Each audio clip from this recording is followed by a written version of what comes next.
धन्यवाद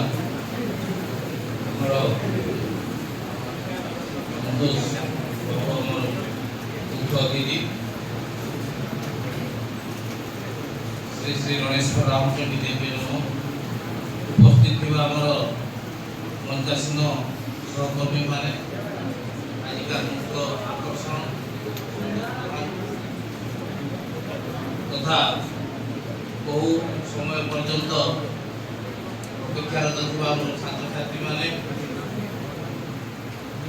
आज ध्यानचंद महान विभूति को उद्देश्य समर्पित दिवस आम किंचित प्रयास कर महान विभूति को उद्देश्य दिवस को उत्सर्गीकृत करने आम सौभाग्य आम संतोष प्रधान जड़े अपूर्व प्रतिभा संपन्न व्यक्ति को आम पाई एवं जो निछक जीवन शैली तथा संघर्ष कहानी को से जो भाव व्याख्या कले अनेक छात्र छात्री मान प्रेरणा जोगाइब ये आशा मुझे से किपर संघर्ष परवर्ती पर्यायर एक सफल खेलवाड़ मनोभाव नहीं सफल खेलाड़ी हो पारी से विषय अनेक तथ्य से आमको उपस्थापित धन्यवाद। ध्यानचंद को उद्देश्य ये दिवस को 2012 रु समर्पित कराई 1905 ख्रीष्टाब्द अगस्ट 29 तारीख जन्म नहीं व्यक्ति अनेक संघर्ष करते समय अर्थाभाव हॉकी स्टिक एवं हॉकी बॉल पाई पार नथिले से अवस्था से प्रयास करी ओलंपिक स्वर्ण पदक को हैट्रिक 28 32 और 36 तीन थर लगातार भाव से भारत में स्वर्णिम सहयोग आनी देते किंतु से समय भारत पराधीन राष्ट्र ब्रिटिश शासक अधीन भारत समय से पराधीन भारत में ही ध्यानचंद प्रतिभा प्रस्फुटित होता जो समय फाइनाल मैच कथा कहते 1937 मसीहा बर्लिन जो ओलंपिक गेम होता से समय विश्व को थरहर कर हिटलर को साम्राज्य चलता जर्मनी रे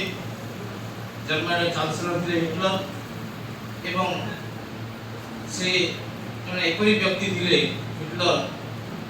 जर्मनी को नहीं से गर्वित थे से दम्भर सहित कहते जे समग्र विश्व भितर केवल मानव जाति ही श्रेष्ठ मानव जाति भितर जर्मन मान श्रेष्ठ जर्मन मान भितर नाजी श्रेष्ठ एवं नाजी भितर हिटलर श्रेष्ठ I am the best that was the policy of Hitler Adolf Hitler एवं सही हिटलर को चैलेंज करी ध्यानचंद जर्मनी को 8-1 रे पराजित करथिले सेही ओलंपिक फाइनल मैच रे एवं सेटा देखि से आश्चर्य हिथिले कारण जर्मनी गुटे अभिजित राष्ट्र बोली धारणा थिला जर्मन राष्ट्र को से हीर स्टेट बोली कहथिले तार अर्थ से जर्मन के पराजित होने पारे से दम्भ थिला तांकर एवं सेही दम्भ को चूरमार करथिले ध्यानचंद एवं जर्मनी को पराजित होगा पड़ता तेणु हिटलर से विशेष भाव में आघात देता तो सही मेजर ध्यानचंद जे कि विशेष भाव में अवदान था हॉकी विजार्ड ऑफ हॉकी बोली कहुई एवं हॉकी से किंवदंती पुरुष 1948 भारत स्वाधीन होगा परवर्ती वर्ष पर्यंत से हॉकी खेलुले एवं तांकर जन्म दिवस को आम पालन कर जातीय खेल दिवस भाव में 2018 prime minister Narendra Modi declare खेलो इंडिया खेलो इंडिया बोली ताकू डिक्लेयर करथिले ही 29 अगस्त परवर्ती पर्याय रे फिट रहो इंडिया एपरी भिन्न भिन्न स्लोगान भिन्न समय दिया जाइଥିଲା एवं अनफॉर्चुनेटली विशाल भारत एवं एते लोक संख्या थई हमें ओलंपिक मेडल पाई सठिक भाव में प्रयास होता ही न पावा एवं सेटा दुख लगे एते लोक